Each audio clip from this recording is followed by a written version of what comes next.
Alright, all you BMW M3 fans in cartoon form, we got three of them here by TinyQ. We have the E30, the E46, E92, and we're going to take a look at all three of them.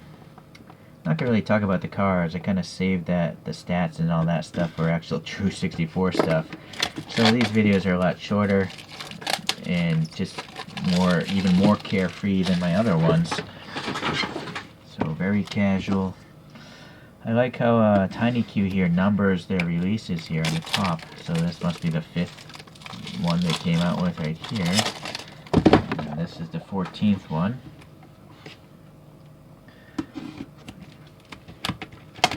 Alright, so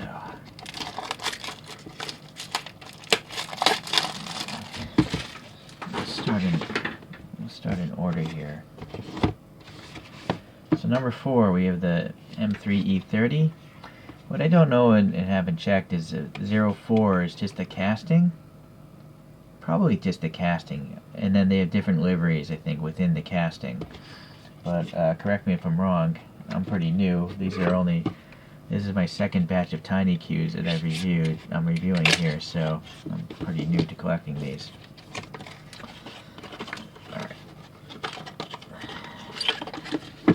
So a little image of what you're getting, although you kind of see it clearly from the front, so that's a little weird.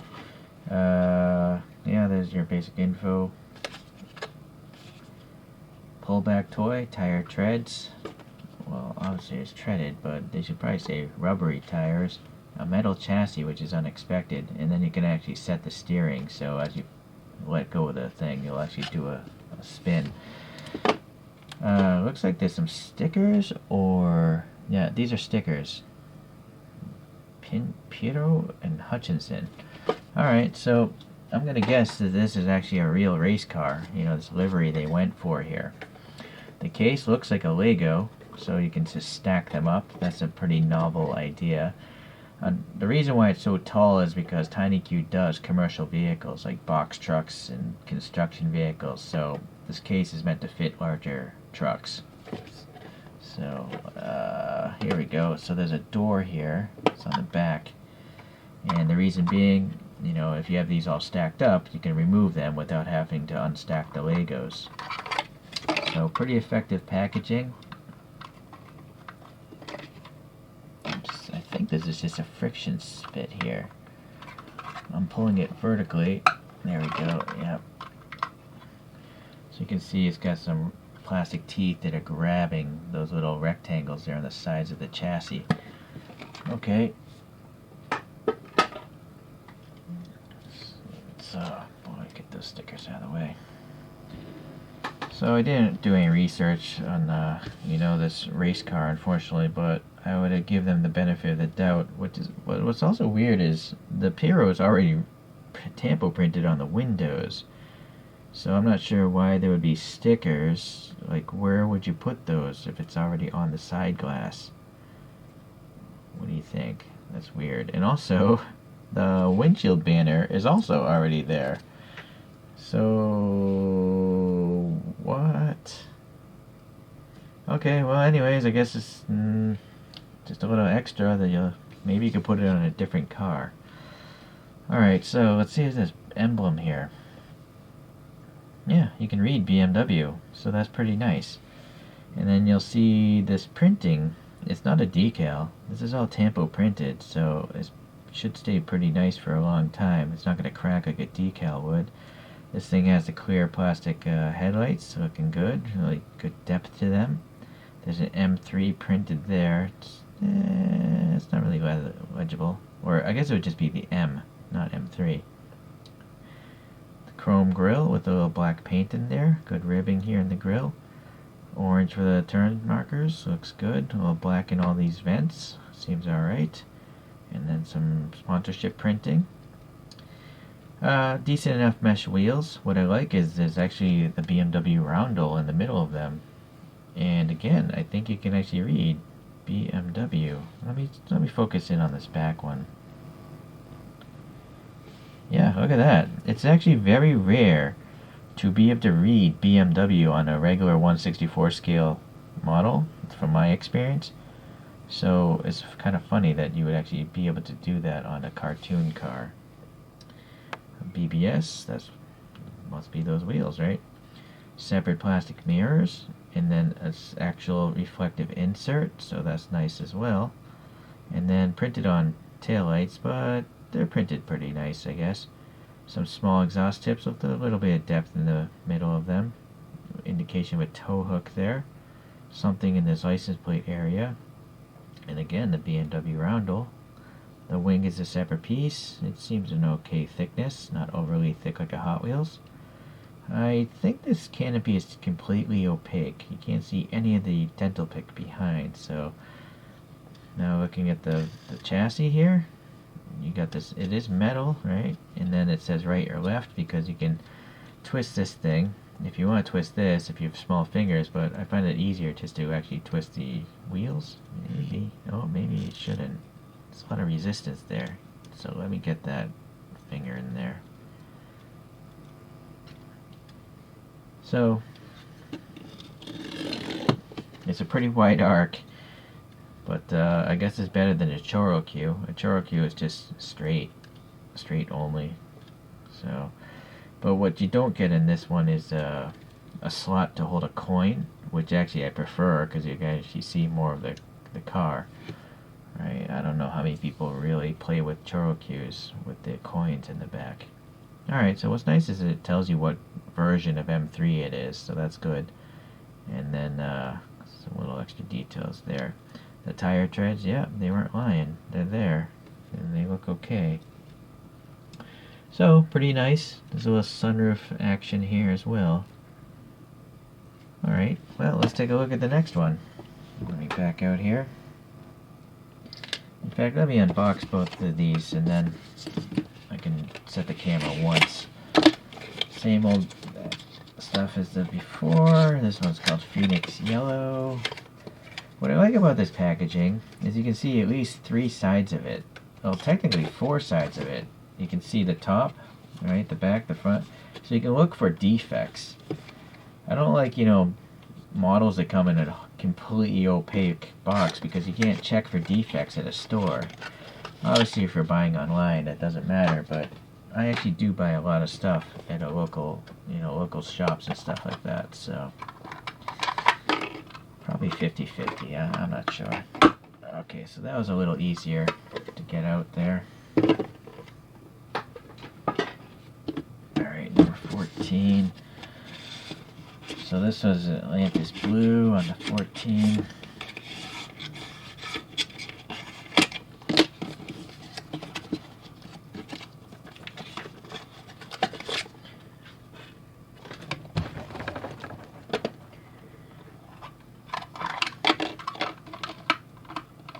Okay. Alright, so let me get back to this angle here. Get these out of the way. Alright, so this Phoenix Yellow. I guess it is yellow, but you could also easily mistake it for gold as well, because it's very metallic. Then we do have a different type of wheel, and I guess they're blanked off. It looks like there's a circle in there, maybe for the disc brake, but unfortunately there's no air passing between those spokes. But the BMW roundel, let's see if we can read it. No. This one is not printed well, nor is that one. That's even worse. But you can see lug nut details on the wheels, and like a hat for a rotor, and I guess that could be conceivably a brake rotor, but the tires do have some decent curvature to the sidewall, but you can also see this pitting here in the rubber. So that seems odd for something that's brand new from a relatively brand new brand. So that's some bad rubber molding there at the factory. There's some black here in this little side vent, and it's got ribbing texture. Door handle looks alright, fuel filler looks okay. Separate mirrors again with reflective stickers. Really nice headlights, even better than the last one. I mean, look at this. Clear lens, and then a really chromed light bucket with indications of light bulbs, and a little bit of orange is back in there for the turn signal. So those are better lenses than a lot of true 64 scale die casts. Some silver paint for the fog lights, texture here, and a nice kidney grille here with the chrome ring around there. This is fully legible, so that looks good. Yeah, look at that paint again. It's looking pretty nice. Nice texture there. This is 4 times magnification, so let me back out again. This time the sunroof is dark. I guess it's just paint. It's just painted on there. This side looks alright.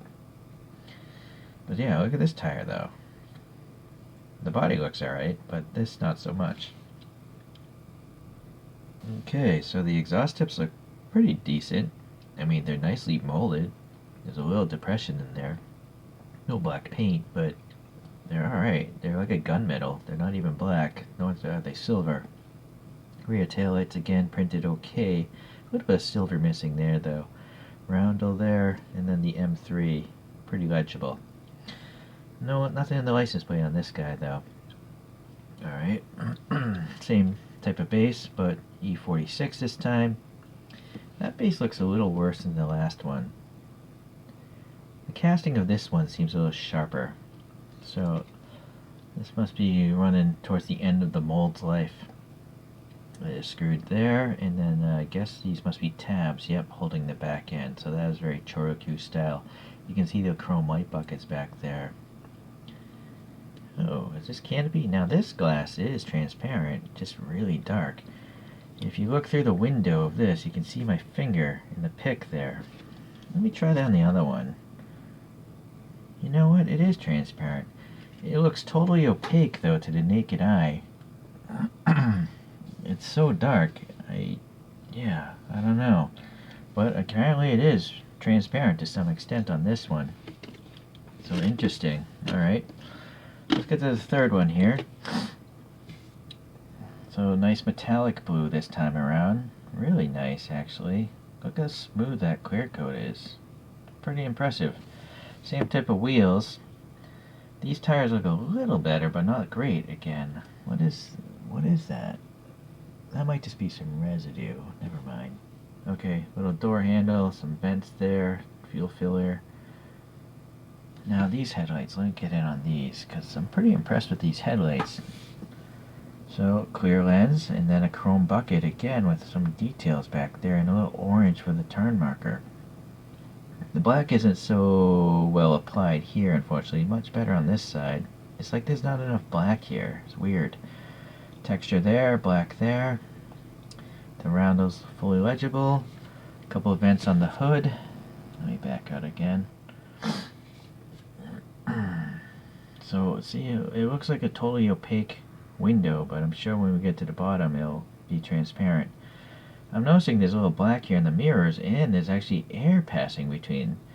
So these mirrors are actually more realistic than mirrors on 1/64 scale die-cast cars, the ones that are supposed to look like real cars, right? Look at that. That's a really good mirror.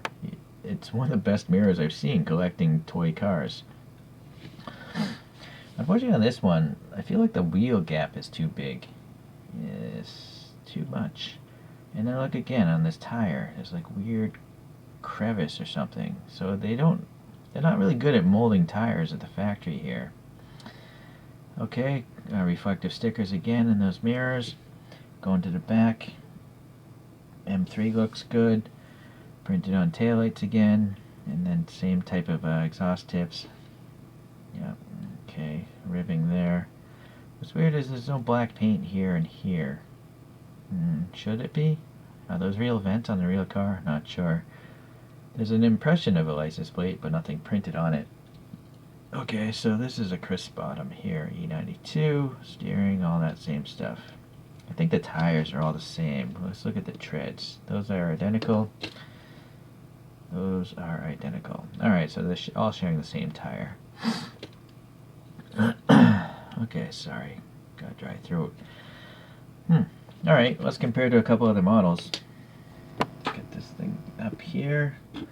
So it seems like the one car that's missing is the E36 My brother used to have one of those. I think his was yellow, but the other three are there.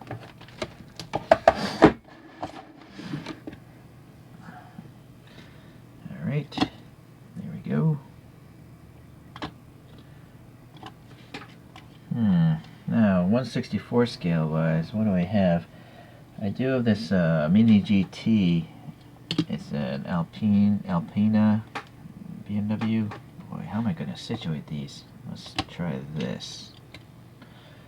Okay, for the more modern ones, I have an M4 here by Mini GT as well. And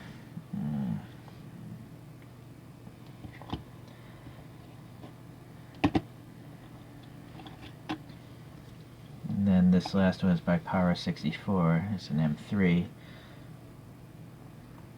So if you don't know, the M4s nowadays are just 2 doors, and the M3s are the 4 doors.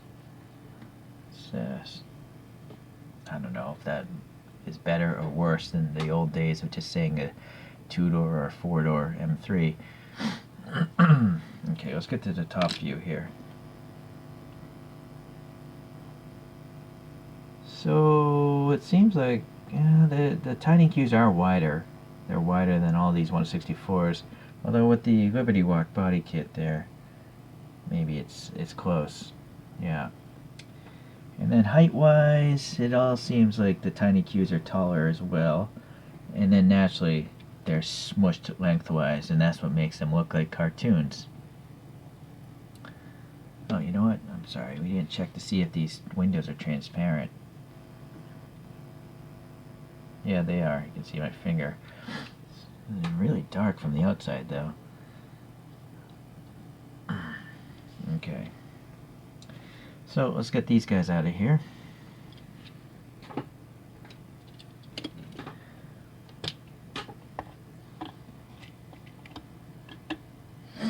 Alright, well, I gotta say, these TinyQs are pretty cool. I like them. They're good impressions of cartoons, I guess. It's weird to say. I don't know, is it an impression or what? I mean, they're cartooned. That's all I can really say. But some of the qualities of these toys are better than what I see in the diecast community. Things that are actually supposed to look like the real cars. In particular, the headlights. I don't understand why Auto World and like Greenlight, you know, they shoot themselves in the foot with those stupid hood features when they should instead be having plastic headlights, because plastic headlights look more realistic than a painted silver or painted white headlight, right? It's just weird to me that those brands choose to make their models look bad on purpose. Alright, well anyways, so TinyQ does not do those foolish decisions. These things are pretty nice.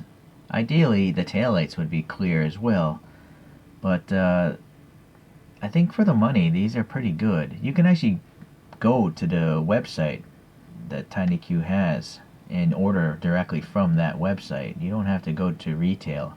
The prices on the website are actually quite good. So when you see those prices, and then you see the price of, say, you know, some of the other diecast cars, it seems like this is a pretty good value, actually. Now, I don't really care if they have motors and can actually go, but if matters to you, that is extra value. This thing will actually move and also steer. So, yeah, TinyQ is pretty cool. I'm definitely going to order some more of these things. This brand, that is. I'll probably eventually end up with one of each of their castings, but we'll see what happens. Alright guys, well, if you like BMW M3s, I mean, who doesn't? This video is for you guys, and I'll see you the next time around.